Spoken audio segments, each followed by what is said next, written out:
blood and spilled espresso smell remarkably similar when they hit Italian marble. Fiona knew this fact intimately. She had spent 3 years surviving the humid, unforgiving slums of Mumbai learning languages most people in her city couldn't place on a map. Now she poured coffee for men who tipped in $100 bills and veiled threats. When a notorious crime boss decided to use a foreign tongue to strip away her dignity, he didn't realize he was speaking her language. High-end dining is just a theater of the absurd for people with too much money and too little conscience. Aurelia's was the kind of restaurant that didn't print prices on the menu. The lighting was permanently dimmed to a golden sepia-toned hue that made the women look younger and the men look less dangerous. The air smelled of white truffles, aged leather, and the quiet, desperate sweat of a waitstaff pushed to the absolute brink of human endurance. Fiona adjusted her black tie in the reflection of the espresso machine. Her feet throbbed in time with her heartbeat. 12 hours into a double shift, the pain in her arches had moved past a dull ache and settled into a sharp, grinding reality. She didn't mind it. Pain was grounding. It meant you were still on your feet.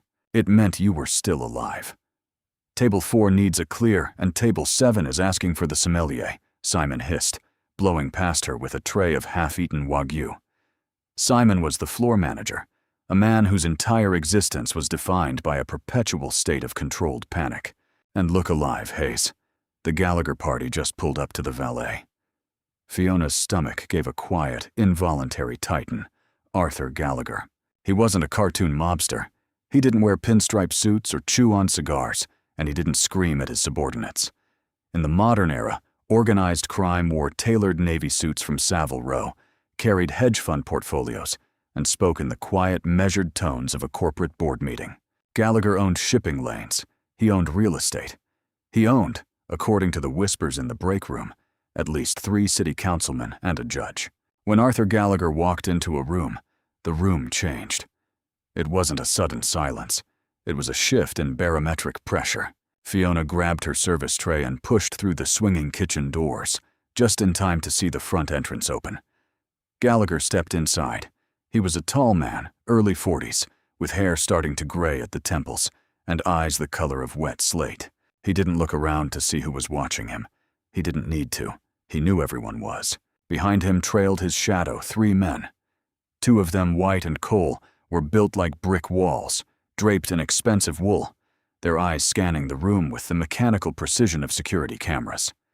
The third was Gideon, a leaner, older man with a pockmarked face, who acted as Gallagher's primary fixer and international liaison. Simon was practically bowing as he led them to the corner booth. The power booth. It offered a full view of the room and an impenetrable wall to their backs. Fiona. Simon materialized beside her, his fingers digging into her forearm. "You're on the Gallagher table." "I'm covering the patio," she replied flatly, keeping her eyes on the floor. "Not anymore." "Jenna is shaking so hard she just dropped a water glass in the service station. I need someone who doesn't look like they're about to wet themselves." "Go. Standard protocol. Speak only when spoken to. Do not look them directly in the eye unless they address you." Fiona pulled her arm out of his grip. She didn't feel fear, not the way Jenna did. Fear was a luxury for people who still had something left to lose. Fiona had lost everything worth keeping 5 years ago in a city 8,000 miles away. She picked up a fresh linen cloth, a silver water pitcher glistening with condensation, and walked toward the corner booth. Her posture was perfect. Her face was a mask of pleasant professional nothingness. As she approached, the low murmur of their conversation reached her.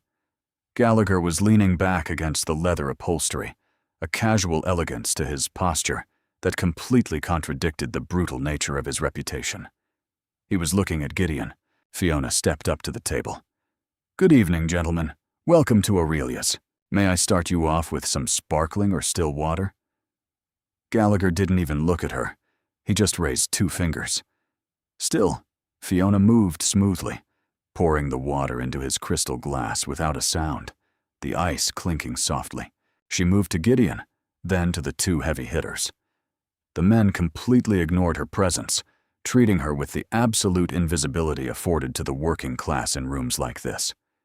She was a piece of furniture that happened to pour water, The customs officials in Mumbai are holding the containers. Gideon was saying, his voice a low gravel. They want a higher percentage. The new Port Authority chief is trying to make a name for himself.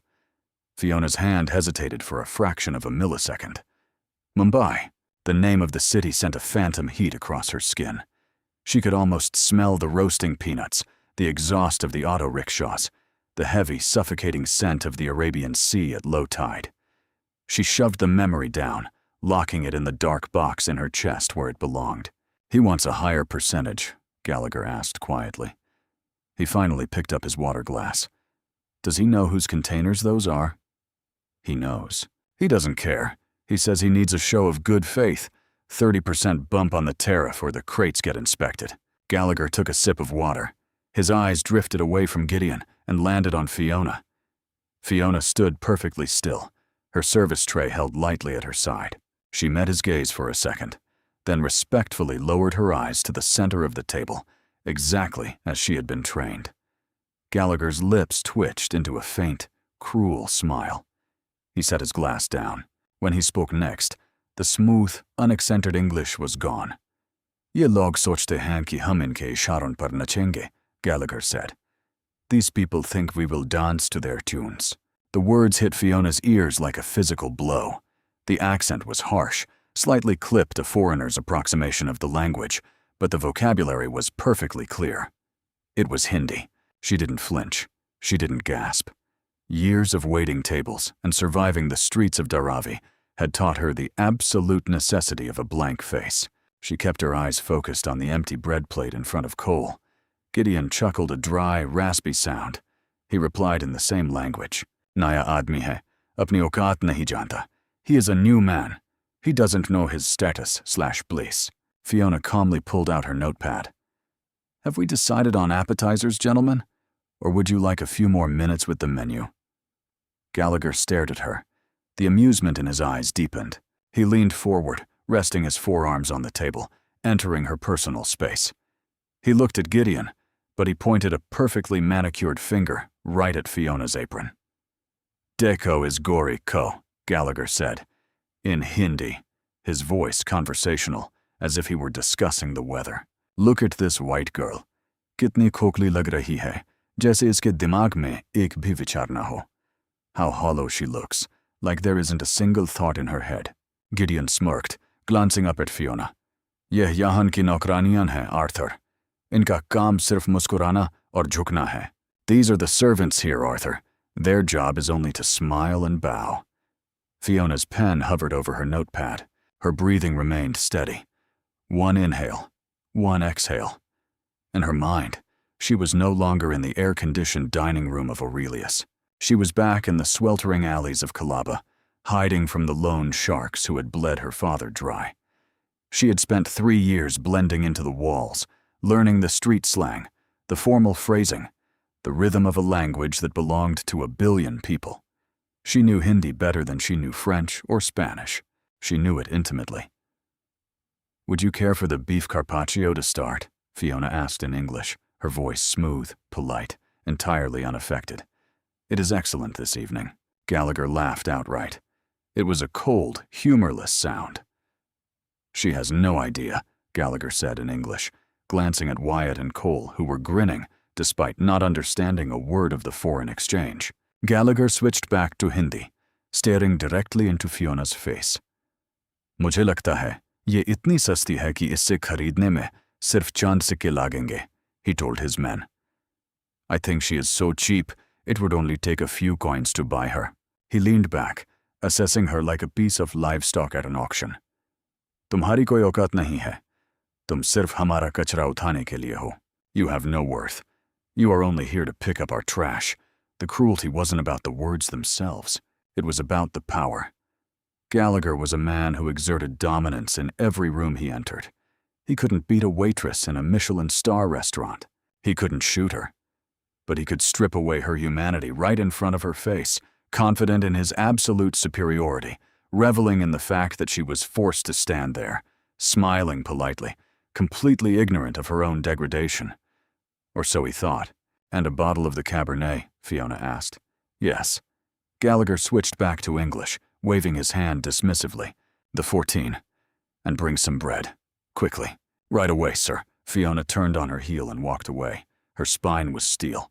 Her hands didn't shake until she pushed through the kitchen doors and stood in the chaotic safety of the prep alley. She leaned against the stainless steel counter, closing her eyes. Her heart was hammering against her ribs like a trapped bird.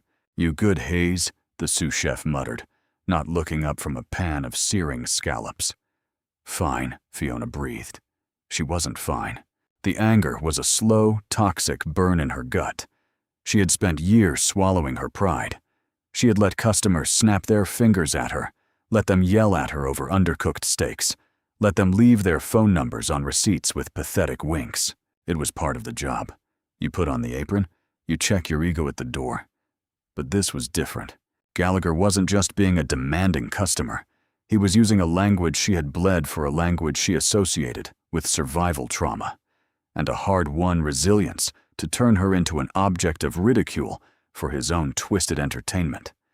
He was hiding behind a linguistic wall to spit in her face. Fiona picked up the bottle of 2014 Cabernet. She grabbed the corkscrew. She could just ignore it. That was the smart play. Let the mafia boss have his joke. Let him feel like a god among insects. Keep her head down, collect her tip, and pay her rent. Survival over pride. It had been her motto for 5 years. But as she walked back out into the dining room, looking at the corner booth where Gallagher was currently laughing at something, Gideon said, the anger crystallized. It stopped being a messy, hot emotion and turned into something cold. Sharp, she approached the table. "How dare you make me wait this long, stupid girl?" He wasn't even trying to hide his sneer now. He was fully enjoying the game. Fiona set the glasses down. She presented the bottle to Gallagher. He nodded without looking at the label. She cut the foil, her hands moving with practiced mechanical grace. She drove the corkscrew in. Look at her hands, laborer's hands. I could buy her for a night, and she would happily clean my shoes. Gideon laughed. Cole smirked, sensing the insult, even if he didn't know the words. Fiona pulled the cork. It popped with a quiet, satisfying thwack. She poured a tasting amount into Gallagher's glass. He picked it up, swirled it, tasted it, and gave a sharp nod. Fiona moved around the table, pouring for the other 3 men. "When you're done pouring," Gallagher said in English, his tone dripping with utter condescension, "clean up those breadcrumbs. You missed a spot. Try to be useful." Fiona finished pouring Gideon's glass. She placed the bottle exactly in the center of the table, perfectly aligned with the salt and pepper shakers. She stood up straight. She looked at the breadcrumbs. Then for the first time all evening, she broke protocol. She looked Arthur Gallagher directly in the eyes. The dining room around them was a low hum of clinking silver and soft jazz. But at table 4, the air suddenly went dead. When a server looks a man like Arthur Gallagher in the eye, holding his gaze without a trace of deference, it registers as an act of physical aggression. Wyatt stiffened. Cole's hand casually dropped beneath the tablecloth, resting near his waistband. Gallagher's eyes narrowed. The faint mocking smile faded from his lips, replaced by a cold, reptilian stillness. He wasn't used to being looked at like a peer. He certainly wasn't used to being looked at with pity. Fiona didn't blink. She held his gaze, feeling the massive weight of the danger radiating from the men around the table. Her heart was beating frantically. But her voice, when she finally spoke, was as smooth and unbothered as glass. "Mujhe aapke joote saaf karne ka koi shok nahi hai, Mr. Gallagher," Fiona said. Her pronunciation was flawless. No clipped foreign vowels, just the heavy, authentic cadence of a local. "I have no interest in cleaning your shoes, Mr. Gallagher." The silence that followed was absolute. It was as if someone had sucked all the oxygen out of the corner booth. Gideon froze his wine glass halfway to his mouth. Wyatt and Cole exchanged a sharp, confused look, snapping to attention, sensing the massive shift in the atmosphere, even without understanding the language. Gallagher sat completely paralyzed. For 3 agonizing seconds, his brain tried to process what he was hearing. The hollow, empty-headed waitress hadn't just spoken to him. She had spoken back to him in his own private code. Fiona didn't stop there. She leaned in just a fraction, resting one hand lightly on the back of the empty chair next to him. "और अगर आप किसी को अपनी भाषा में जलील करने का शौक रखते हैं," She continued smoothly, her tone conversational, but laced with a lethal amount of condescension. तो कम से कम ग्रामर तो ठीक रखिए. सस्ती शब्द यहाँ ठीक नहीं बैठता. सस्ती तो आपकी सोच है. And if you are so fond of humiliating someone in your language, at least get your grammar right. The word cheap doesn't fit here. What is cheap is your mindset. Gideon choked on his wine. He coughed violently into his napkin, his eyes wide and panicked, darting between his boss and the server. Gallagher's face went through a terrifying transformation. First, pale shock. Then, a dark, bruised flush of absolute fury. The veins in his neck stood out against his crisp white collar. He was a man who commanded empires. He did not get dressed down by women wearing aprons. "What did you just say to me?" Gallagher hissed in English. His voice was barely above a whisper, but it carried the threat of a loaded gun. Fiona didn't flinch. She picked up her serving tray and held it against her hip. "I said," Fiona replied in English, her voice perfectly polite, loud enough only for their table to hear, "that if you are going to insult me right to my face, you should use the correct verb conjugations. Your accent is passable, Mr. Gallagher, but your sentence structure is frankly embarrassing. It sounds like you learned it from a phrase book at the airport." Cole halfway stood up his chair, scraping loudly against the marble floor. "Boss, you want me to—" "Sit down," Gallagher snapped. He didn't look at Cole. His eyes were locked on Fiona, drilling into her, trying to find the crack in her armor, trying to find the trembling fear he was so accustomed to seeing.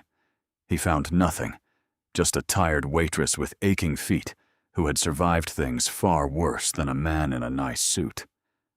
"Who are you?" Gallagher asked softly. The mockery was completely gone. "I am Fiona.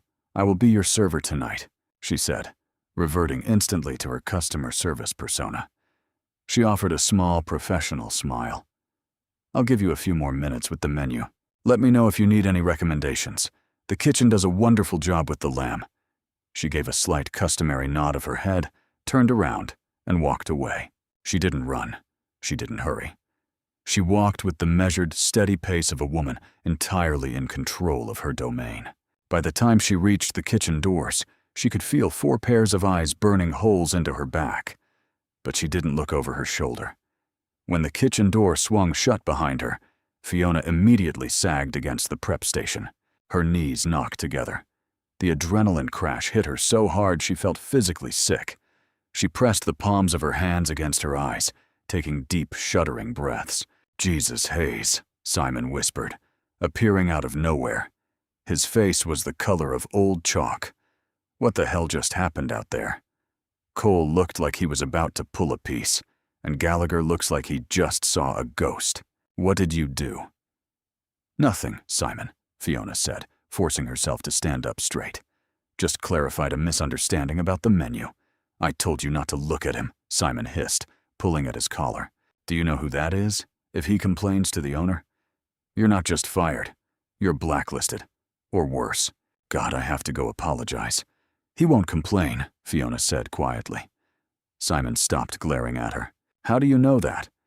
"Because men like Arthur Gallagher didn't complain to managers. They didn't write bad reviews. They operated in the shadows, dealing in respect, dominance, and power. To complain would be to admit that a waitress had somehow gotten under his skin. It would mean admitting defeat. "Just trust me," Fiona said, grabbing a fresh pitcher of water. She took a deep breath, smoothing down her apron. The fear was still there, buzzing under her skin, but it was overshadowed by a profound, dark sense of satisfaction. She pushed the doors open and walked back out onto the floor. At table 4, the atmosphere had completely shifted. The casual arrogance was gone. Gideon was staring intensely at the tablecloth. Wyatt and Cole sat rigidly radiating unease, and Arthur Gallagher, he wasn't talking. He was just watching her. As Fiona moved across the dining room, pouring water at table 7, clearing plates at table 9, she could feel his eyes tracking her every movement. It wasn't the predatory, dismissive stare from before. It was something much more dangerous. It was curiosity. The remainder of the evening was a master class in psychological warfare. If Arthur Gallagher was angry, he didn't show it. He ate his braised lamb with the methodical precision of a surgeon. He conversed with Gideon about freight tariffs and union disputes in a low, even murmur. He completely ignored the two bodyguards who sat rigidly picking at their food, as if expecting it to explode. Fiona provided flawless service. She replaced their silverware between courses without making a sound. She kept the water glasses filled to exactly 3/4 capacity. She crumbed the table with a small silver blade, sweeping away the remnants of artisan bread without once brushing against a tailored sleeve. She was a ghost. She had reverted to the exact thing he had mocked her for being a piece of the background architecture. But the dynamic had irreparably shifted. Every time she reached across him to clear a plate, the silence at the table thickened. Gallagher didn't look at her, but she could feel his attention. It was a heavy physical pressure, like the air right before a thunderstorm breaks. At midnight, the dining room finally emptied. The ambient jazz track switched over to the closing playlist. Simon stood near the host stand, chewing his thumbnail to the cuticle watching table 4 with the desperate intensity of a man waiting for a bomb squad to clear a building. Gallagher raised his hand, 2 fingers, the universal dismissive gesture for the bill. Fiona walked to the POS terminal, printed the receipt, and placed it inside a black leather booklet. She walked back to the table and set it down by Gallagher's right hand. "Take it," Gallagher said. His voice was a flat, unreadable baritone. He hadn't even looked at the total. He slid a heavy matte black credit card onto the leather. Fiona picked it up, ran it through the machine at the server station, and returned. She placed the pen next to the slip. Gallagher signed his name with a few sharp, illegible strokes. He stood up. Wyatt and Cole were on their feet, instantly adjusting their jackets, their eyes scanning the empty restaurant. Gideon wiped his mouth with a linen napkin, tossing it onto the table before following his boss. Gallagher stopped at the edge of the booth. He looked at Fiona. It was a long, clinical look. He was cataloging her. The cheap, slip-resistant shoes, the slight fraying at the cuffs of her uniform shirt, the dark bags under her eyes that no amount of concealer could entirely hide. He didn't say a word. He just turned and walked out the glass front doors into the humid city night, his men forming an impenetrable wedge around him. Fiona stood still for a long time. The tension slowly drained out of her shoulders, leaving behind a dull, throbbing exhaustion. She walked over to the table to collect the leather booklet. She expected nothing. A 0 on the tip line, a petty complaint written to management. Men who were humiliated in front of their subordinates rarely let it go without extracting a pound of flesh. She opened the booklet. The bill was $1,200. The tip line was filled out. $10,000. Fiona stared at the ink. Her brain short-circuited, struggling to process the math. $10,000. It was 6 months of rent. It was groceries, electricity, and the quiet, gnawing anxiety in the pit of her stomach, completely erased in a single stroke of a pen. But it wasn't a gift. She looked closer at the merchant copy. Beneath his signature, written in small, perfectly legible script, was a single word. It wasn't in English. Outcut. Status. Worth. Fiona closed the booklet. The money wasn't an apology. It was a price tag. It was Arthur Gallagher's way of having the last word. He was telling her that no matter how good her grammar was, no matter how sharply she could cut him down in a foreign tongue, she was still someone who could be bought. She was the help, and he was the bank. She walked over to Simon, who was hovering near the bar. She handed him the booklet. Simon opened it. His eyes bulged. He looked from the receipt to Fiona, his mouth opening and closing like a landed fish. "Hayes, is this... Did he mean to write this?" "Process it," Fiona said flatly, pulling off her black tie and throwing it over her shoulder. "I'm going home." "Fiona, wait. You can't just take a 10 grand tip from a mobster and walk out. There are tax implications. There are..." "Process it, Simon," she repeated, her voice dropping an octave. She turned and walked toward the employee locker room. She didn't feel victorious. She felt exposed, and in the world she had grown up in, exposure was a death sentence. 3 days passed. The $10,000 cleared her bank account on a Tuesday. Fiona didn't touch a single cent of it. She paid her rent from her standard wages. She bought cheap ramen and wilted vegetables from the corner bodega. She rode the subway at 2 in the morning, clutching her pepper spray in her coat pocket, keeping her head down. She knew how blood money worked. If you spent it, you accepted the terms and conditions attached to it. If it just sat there, it was a clerical error. By Thursday, the paranoia began to fade. Gallagher hadn't returned to Aurelia's. Her life settled back into its grueling, monotonous rhythm. Wipe the tables. Smile at the rich. Ignore the ache in her knees. Sleep for 5 hours. Repeat.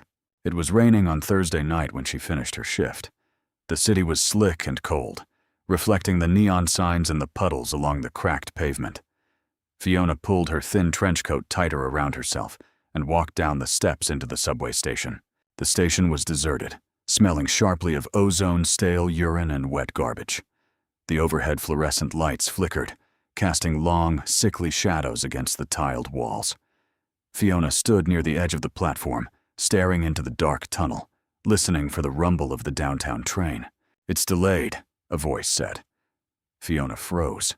The voice was smooth, raspy, and entirely out of place in the grime of a public transit station. She turned slowly. Gideon was standing 20 feet away, leaning casually against a structural pillar. He was wearing a dark wool overcoat and holding a black umbrella, its tip resting on the dirty concrete. He didn't look like a thug. He looked like an executive waiting for a town car. Fiona's hand drifted to her pocket, her fingers wrapping around the small plastic canister of pepper spray. It was a useless gesture against a man who probably had a suppressed firearm in his coat, but the instinct was hardwired. Track maintenance. Gideon continued stepping away from the pillar. He didn't approach her, maintaining a polite, calculated distance. The downtown line won't run for another 40 minutes. "I can wait," Fiona said. Her voice was steady. "You shouldn't. It's cold. And this city isn't safe for a young woman at this hour." Gideon offered a faint, humorless smile. "Mr. Gallagher sent me to offer you a ride. Tell Mr. Gallagher I prefer the train." "I'm afraid Mr. Gallagher doesn't accept declined invitations, Miss Hayes. He is waiting for you." Fiona looked around the empty platform. There were no cameras, no transit cops, no witnesses. If Gideon wanted to take her, he would take her. Fighting would just result in a broken jaw before she got thrown into the trunk of a car. She evaluated her options with the cold, cynical arithmetic she had learned in Mumbai. Compliance was safer than resistance, provided you kept your eyes open. "Where is he?" she asked. "Not far." Gideon gestured toward the stairs. "After you." Fiona climbed the stairs back up to the street level. A black Audi A8 was idling at the curb, its hazards blinking softly in the rain. Wyatt was behind the wheel. Gideon opened the rear door for her. Fiona slid into the back seat. The leather was pristine and smelled of expensive cedar. Gideon shut the door, got into the front passenger seat, and the car pulled smoothly away from the curb. No one spoke. The silence in the car was absolute, broken only by the rhythmic squeak of the windshield wipers. Fiona watched the city blur past the tinted glass.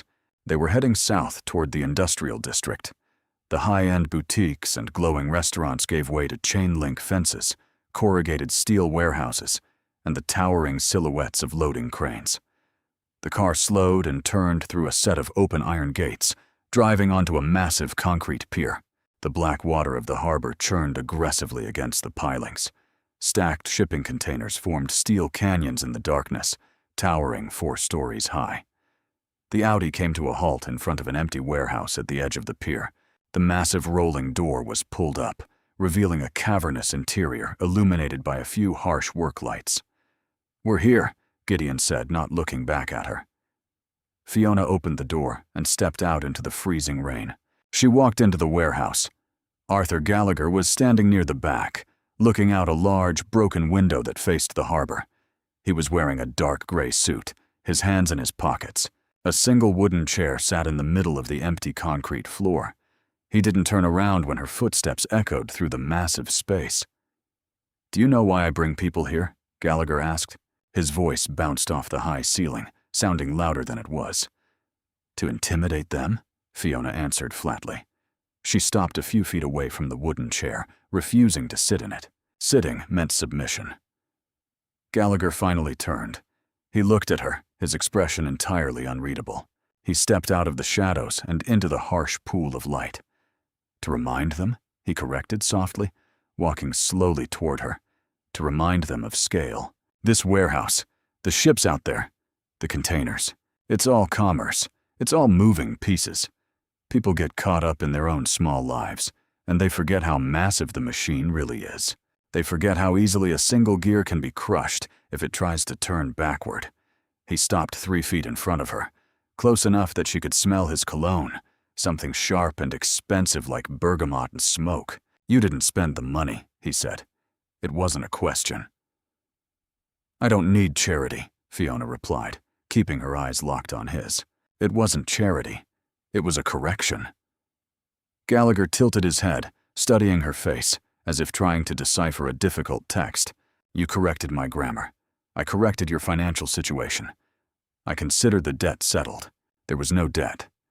"There is always a debt," he said softly. He reached into the breast pocket of his suit jacket and pulled out a manila envelope. He tossed it onto the wooden chair. It landed with a heavy, definitive slap. "Fiona Hayes," Gallagher said, reciting the information without looking at the envelope. "Born in Chicago. Mother died when you were young. Father was an independent contractor who took a job overseeing construction on a high-rise project in Mumbai in 2016. He took out loans from the wrong people to cover material shortages. He defaulted." Fiona's heart skipped a beat. The cold air in the warehouse suddenly felt suffocating. She forced her breathing to remain shallow, hiding the spike of panic. "Your father disappeared in 2018. Gallagher continued, his voice, devoid of pity or malice. "It was just business. You were 19, left alone in a city of 20 million people with a debt you couldn't pay. You vanished into the slums. Dharavi, mostly. You worked in illegal sweatshops. You ran errands for local bookies. You survived." Fiona dug her fingernails into the palms of her hands until the skin broke. "What do you want?" "I want to know how you got out," Gallagher said, taking a step closer. The curiosity in his eyes was replaced by a sharp, predatory intensity. People who owe money to the D Company don't just get on a plane and fly back to America. They end up in the harbor. So, how did a 19-year-old white girl from Chicago negotiate her way out of a blood debt with the Indian mafia? The wind howled through the broken window, carrying the scent of salt and diesel fuel. Fiona stared at the manila envelope on the chair. It held her entire life. Her trauma, her terror, the long nights spent, huddled in corrugated tin shacks, listening to men scream in the alleyways. Arthur Gallagher had bought her history with a few phone calls. She looked back up at him. The panic was gone, replaced by a cold, familiar fury. It was the same fury she had felt at the restaurant, but sharper now, focused to a diamond point. "You think you understand how the world works because you own a few ships and buy off city councilmen," Fiona said. Her voice didn't shake. It was low-hard and laced with absolute contempt. Gallagher's jaw tightened. "Excuse me, you sit in climate-controlled offices and corner booths, giving orders to men like Gideon to do your dirty work." She stepped forward, closing the distance between them. She was shorter than him, but she didn't look up. She forced him to look down. "You think having a dossier on my life means you understand what I did to survive?" "I understand leverage," Gallagher said softly. "You understand paper?" Fiona fired back. "You want to know how I got out?" "I didn't negotiate, Mr. Gallagher. You don't negotiate with men who view you as property. I outlasted them. I learned their language. I learned their habits. I became so invisible, so utterly useful, that they stopped seeing me as a target and started seeing me as a tool. And when the police finally raided their compound, I took the ledger that proved they were bribing the Port Authority, and I traded it to a rival boss in exchange for a passport and a plane ticket." Gallagher stared at her. The silence stretched between them, heavy and absolute. "I didn't buy my way out," Fiona whispered, her eyes blazing. "I burned my way out. So don't stand there and try to intimidate me with your empty warehouses and your expensive suits. You're just a man who wears a better tie than the thugs who tried to kill me." For a long moment, Gallagher didn't move. He absorbed the insult. He absorbed the absolute lack of fear radiating from her. Then slowly the corner of his mouth twitched. It wasn't the cruel, mocking smile he had worn in the restaurant. It was something else, a genuine, reluctant respect. "You are entirely out of your mind," Gallagher murmured. "I'm tired," Fiona corrected him. "I'm tired of men like you thinking that money gives you the right to strip people of their dignity." Gallagher looked down at the floor, then back up at her. The cold corporate exterior seemed to fracture just a fraction, revealing the dangerous, calculated intelligence underneath. "The customs official in Mumbai," Gallagher said, abruptly changing the subject. His tone was completely businesslike. "The one holding my shipping containers, he is demanding a 30% bump. You heard the conversation at the restaurant." Fiona frowned, thrown off balance by the sudden shift. "I heard. His name is Sharma. He's new. He's trying to make a point." Gallagher took a step back, giving her space. "I need to send someone to negotiate. Gideon is too well known. He's burned in Mumbai. If I send Wyatt or Cole, they'll just shoot someone, and I'll lose the cargo entirely." Fiona stared at him, a terrible suspicion forming in her gut. "No. You know the city. You know the language. More importantly, you know how these men operate." I said no. Fiona backed away. "I serve plates, Mr. Gallagher. I pour water. I am not going back to India to negotiate a bribe for a crime syndicate." "You serve plates because you're hiding," Gallagher said quietly. "You're hiding in plain sight, pretending to be a background character, wasting your life because you're terrified of being noticed again. But you couldn't help yourself at the restaurant, could you? You had to speak up. You had to correct me. You insulted me. I tested you."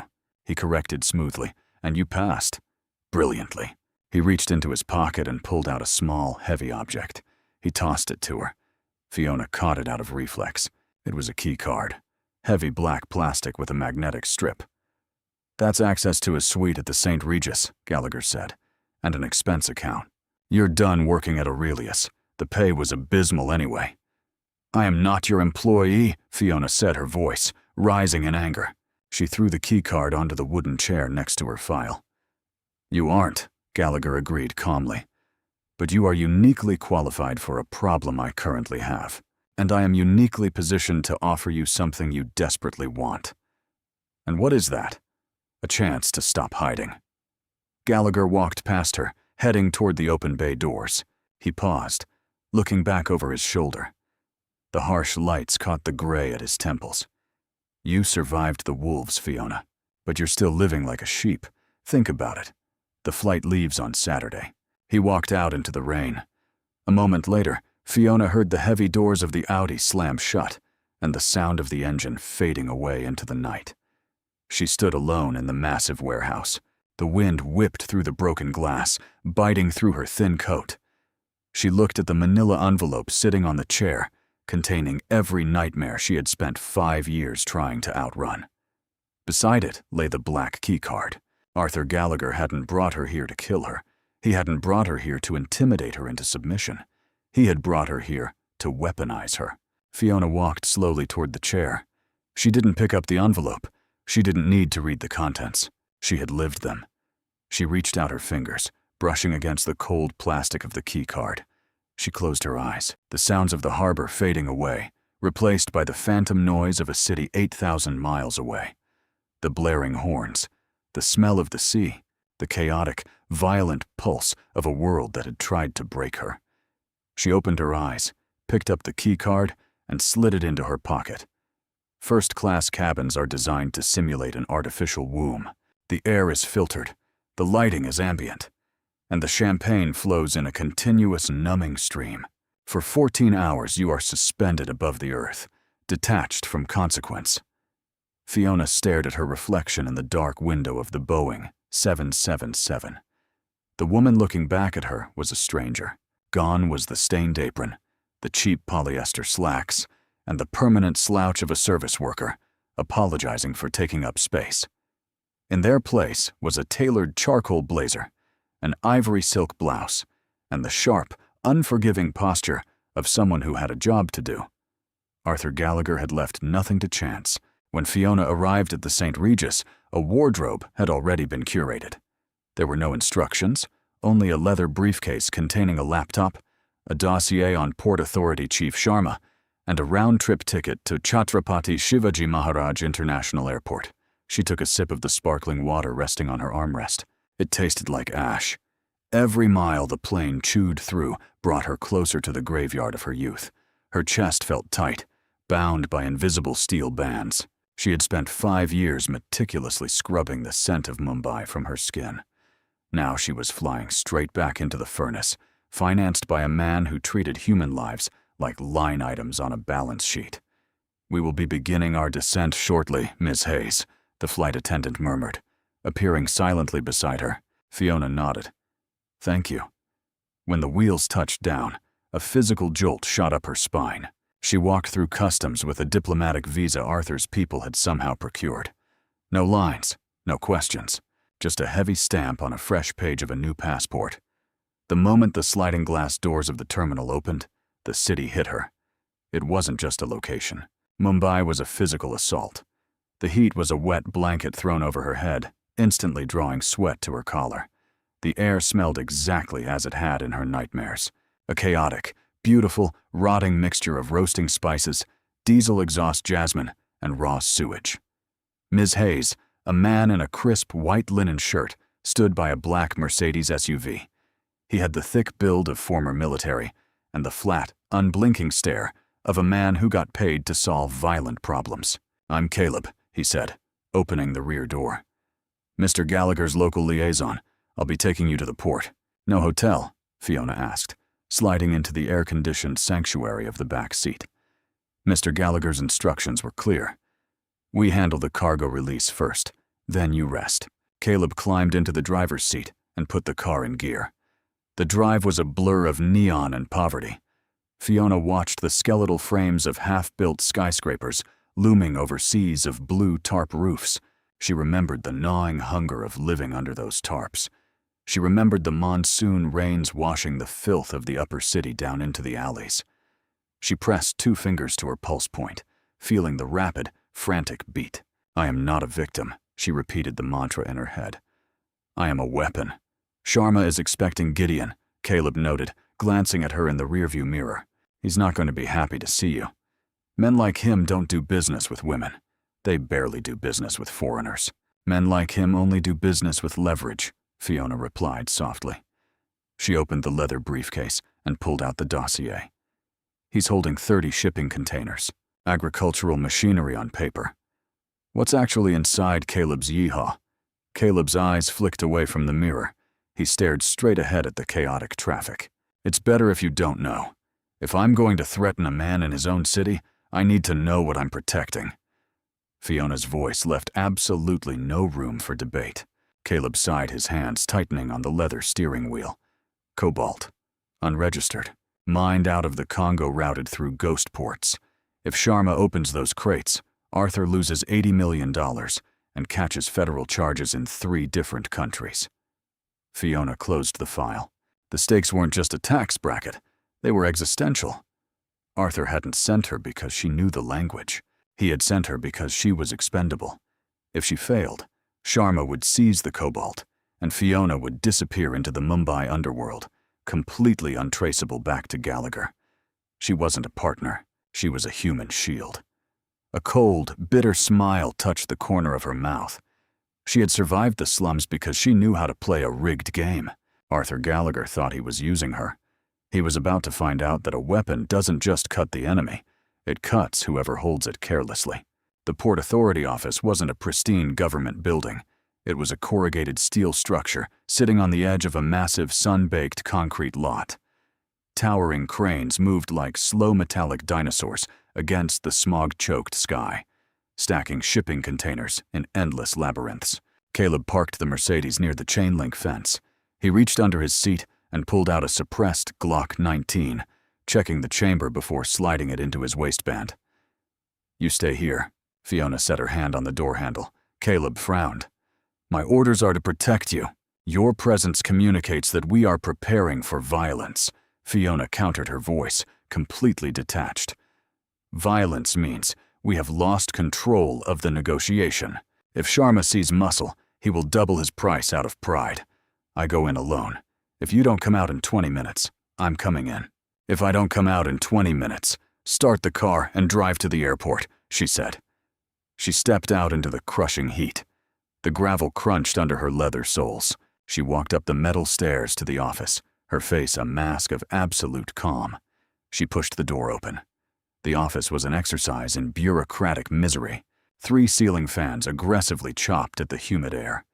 Stacks of yellowing manifests covered every surface.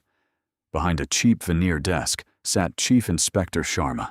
He was a thick-set man in his late 50s, sporting a heavy mustache and the arrogant slump of a man who had never been told no in his own district. 2 armed guards in khaki uniforms stood by the back door, holding aging assault rifles with lazy indifference. Sharma looked up from his paperwork. He took in Fiona's tailored suit, her pale skin, and the utter lack of fear in her eyes. His lip curled into a sneer. "You are lost, madam," Sharma said in heavily accented English. "The tourist district is in Colaba. This is a restricted area." Fiona walked to the wooden chair across from his desk. She didn't ask for permission. She sat down, crossed her legs, and placed the leather briefcase on her lap. "I am not a tourist, Chief Inspector," Fiona said smoothly. "My name is Fiona Hayes. I represent Arthur Gallagher." Sharma's eyes narrowed. He leaned back in his chair, a cruel amusement flashing across his face. "Mr. Gallagher sends a little girl to do a man's work. Where is Gideon? Did he lose his stomach for the Mumbai heat?" "Gideon is handling secondary logistics," Fiona lied effortlessly. Mr. Gallagher felt this required a more nuanced touch. "You are holding 30 of our containers. You are asking for a 30% tariff increase. It is not an ask. It is the law." Sharma spread his hands in mock innocence. "Irregularities in the paperwork. I have a duty to inspect the cargo, unless, of course, a fine is paid to expedite the administrative process." Fiona stared at him. She let the silence stretch. She let him squirm under the weight of her undivided attention. Then she leaned forward, resting her elbows on his desk. When she spoke, the polite English evaporated. She switched to Hindi, her accent thick with the gutter slang of Dharavi, entirely incongruous with her designer clothes. "Aapko lagta hai ki aap yahan ke raja hai," Fiona said softly. "You think you are the king here." Sharma recoiled as if she had slapped him. The 2 guards by the door stiffened, shifting their rifles. Fiona didn't break eye contact. "Lekin aap sirf ek aur rishwatkhor afsar hai, jo apni auqat bhool gaya hai. But you are just another corrupt officer who has forgotten his place." "Tumhari himmat kaise hui?" Sharma sputtered his face, turning a deep mottled red. "How dare you, chup karma?" Fiona snapped the word like a whip. "Quiet." It was a command born of the streets, devoid of any corporate politeness. Sharma actually clamped his mouth shut, stunned by the sheer venom in her tone. "You want 30%. Fiona switched seamlessly back to English, maintaining her aggressive forward posture. "You want 30% of $80 million of unregistered cobalt. Do you even know who you are trying to extort?" Sharma recovered his bravado, slamming his fist on the desk. "I don't care about Gallagher's money. This is my port. I will open those crates right now and call the federal police." "Do it," Fiona said, gesturing to the phone on his desk. "Call them." Sharma hesitated, his hand hovering over the receiver. "You won't," Fiona whispered, a dark, cynical smile playing on her lips. "Because if you call the federal police, they confiscate the cobalt. You get a pat on the back and a small bonus in your pension. But if you seize the shipment, you make an enemy of Arthur Gallagher. And Gallagher doesn't sue people, Sharma. He erases them." She reached into a briefcase and pulled out a single sheet of paper. She slid it across the desk. "That is a routing number for an offshore account in the Cayman Islands," Fiona explained. "Mr. Gallagher is not paying a 30% tariff. He is paying you a flat fee of $1 million. In exchange, you will release the containers within the hour. You will also guarantee safe passage for all future shipments." Sharma looked at the paper, then laughed a harsh, grating sound. $1 million for a blind eye on $80 million. "You are crazy, little girl. 30% or I open the boxes." Fiona stood up. She smoothed the front of her blazer. "Tumhare bhai ki dukaan hai na Baikula mein?" Fiona asked in Hindi. Her voice was ice. "Your brother has a shop right in Baikula." Sharma stopped laughing. The blood drained from his face, leaving his skin a sickly gray. "Aur tumhari beti," Fiona continued relentlessly methodically. Reciting the details, she had spent the entire flight extracting from Arthur's intelligence files. London school of economics में पढ़ती है. उसकी tuition fees तुम्हारी सरकारी तनख्वाह से तो नहीं आती. And your daughter. She studies at the London School of Economics. Her tuition fees don't come from your government salary. Are you threatening my family? Sharma hissed his hand, dropping toward the drawer of his desk. I'm explaining leverage, Fiona replied coldly, echoing Arthur's words from the warehouse. You want to play the extortion game, Chief Inspector? Let's play. If those containers are not released in 1 hour, the D Company will receive a very detailed ledger of your side deals with the Russian syndicates. The local cartels don't take kindly to government officials taxing their rivals, but letting the Russians slide for a cut. Sharma stared at her. He was looking at a ghost. He was looking at a woman who knew the exact pressure points of his corrupt, precarious life. You think Gallagher's money protects you here? Sharma whispered terror, finally breaking through his arrogant facade. I don't need Gallagher's money to destroy you. Fiona leaned down until her face was inches from his. I survived the D Company when I was a teenager, with nothing but the clothes on my back. Now I have a blank check and a very long memory. Take the $1 million, Sharma, or lose everything. She tapped her fingernail against the piece of paper containing the routing number. She turned her back to him, a calculated display of absolute disrespect, and walked toward the door. Every instinct screamed at her to run. Her spine tingled, anticipating a bullet. But she forced herself to walk slowly, pushing open the rusted door and stepping back out into the blinding sunlight. She walked down the metal stairs. Caleb was standing by the Mercedes, his hand resting inside his jacket. Fiona opened the passenger door and got in. She didn't say a word. She just stared straight ahead, her chest rising and falling in shallow, controlled breaths. 2 minutes later, Caleb's encrypted radio buzzed. He picked it up, listened for 5 seconds, and set it down. He looked at Fiona, his expression a mix of shock and profound weariness. The cranes are moving, Caleb said quietly. The shipment is released. Take me to the airport, Fiona replied, closing her eyes. I'm going home. New York was raining when Fiona returned. It was a cold, driving rain that washed the streets clean and smelled of wet asphalt and ozone. She didn't go to her apartment. She didn't return to the St. Regis. She took a cab directly to the financial district. Gallagher Holdings occupied the top 3 floors of a glass and steel monolith overlooking the East River. It was a fortress of silent wealth. The floors were Italian marble. The receptionists spoke in hushed tones, and the security detail wore earpieces and suits that cost more than Fiona's yearly salary at Aurelius. She walked past the reception desk. The guard moved to intercept her, but Gideon stepped out of an adjacent hallway, raising a hand. The guard stepped back instantly. Gideon looked at Fiona. His eyes traced the exhausted lines around her mouth, the sharp, uncompromising set of her shoulders. He didn't offer a patronizing smile. He just nodded. He's in his office, Gideon said. Fiona walked down the corridor. At the end, a set of double oak doors stood slightly ajar. She pushed them open without knocking. Arthur Gallagher was standing by the floor-to-ceiling windows, holding a tumbler of amber liquid. The city sprawled out beneath him, a grid of lights blurred by the rain. The office was vast, decorated in shades of slate, and mahogany exuding the same cold, calculated power as the man who inhabited it. He didn't turn around when she entered. Caleb sent the confirmation. Arthur said, his voice echoing slightly in the large room. The cobalt is on the water. Sharma took the $1 million and guaranteed the route. Fiona walked to his massive teak desk. She unclasped the leather briefcase and let it drop onto the polished wood with a loud, irreverent thud. He took the $1 million because I threatened to hand him over to the local cartels, Fiona said flatly. Arthur finally turned. He took a sip of his scotch, his slate-gray eyes locking onto hers. I don't care how you did it. I care that it's done.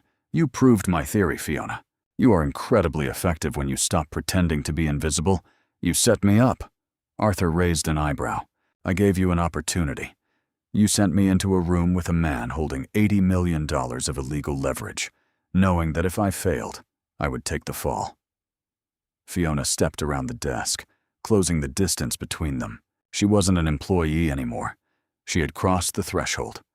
You didn't give me an opportunity. You used me as a localized explosive. If it blew up in my face, your hands were clean. Arthur didn't back away. He set his glass down on a side table. Welcome to the real world. Everyone is a tool. The only difference is who holds the handle. I am not a tool, Fiona said, her voice dropping to a dangerous, steady rhythm. I am the reason you didn't lose your empire today. The air between them crackled. It was the same tension from the restaurant, the same collision of wills from the warehouse, but the dynamic had fundamentally shifted. Arthur was looking at her, really looking at her, and for the first time, he wasn't looking down. He saw the ruthless pragmatism she had forged in the slums. He saw the cold, cynical intelligence that matched his own, and beneath it all, he saw a fire that refused to be extinguished. "What do you want, Fiona?" Arthur asked softly. The question wasn't a dismissal, it was a negotiation. "I want 10%. Arthur let out a breath that sounded remarkably like a laugh. 10% of the cobalt shipment. That's $8 million. For a single afternoon of work, it's $8 million for saving your life. Fiona corrected her eyes, burning into his. Sharma was going to call the Federals. You were exposed. I closed the gap. 10%. And I don't pour coffee ever again. Arthur studied her face. The audacity of her demand was staggering. A waitress from a mid-tier fine dining restaurant walking into his office and demanding a multi-million-dollar cut of an international smuggling operation. It was insane. It was also completely justified. He took a step closer. The physical proximity was heavy, charged with an undeniable magnetic pull. They were two predators circling the same kill, realizing they were the only ones in the room who spoke the same language. "You think you can handle this life?" Arthur murmured, his voice dropping an octave, the scent of bergamot and scotch enveloping her. "You think you can swim in this water without drowning?" "I've been drowning since I was 19, Arthur," Fiona whispered, refusing to break his gaze, using his first name as a deliberate claim to equality. "I'm tired of treading water. I want the ship." Arthur Gallagher smiled. It wasn't a cruel smile. It was a terrifying, genuine expression of dark approval. He reached out his knuckles lightly, brushing against the silk of her lapel, a gesture that was half threat, half promise. 10%, Arthur agreed quietly. "And a desk outside my office. You start on Monday. Do not be late." Fiona held his gaze for a second longer, establishing the absolute certainty that she had won. She didn't say thank you. She just turned around and walked out of the office, leaving the briefcase on his desk. She stepped into the elevator, the doors sliding shut, cutting off the view of the empire she had just carved a piece out of. As the car plummeted toward the street, Fiona looked at her reflection in the mirrored doors. The tired waitress was dead. The frightened girl hiding in the slums was gone. What remained was something far more dangerous. Wow, what a massive shift in power. Fiona went from surviving in the shadows to demanding a seat at the table with one of the most dangerous men in the city. Their chemistry is absolutely electric, and you know this new partnership is going to be explosive. If you are hooked on this dark, gritty romance and want to see how Fiona handles her new life as Arthur's equal, please hit that like button. Share this story with anyone who loves a brilliant, fearless protagonist. Don't forget to subscribe and hit the bell icon so you never miss an episode of this intense mafia drama.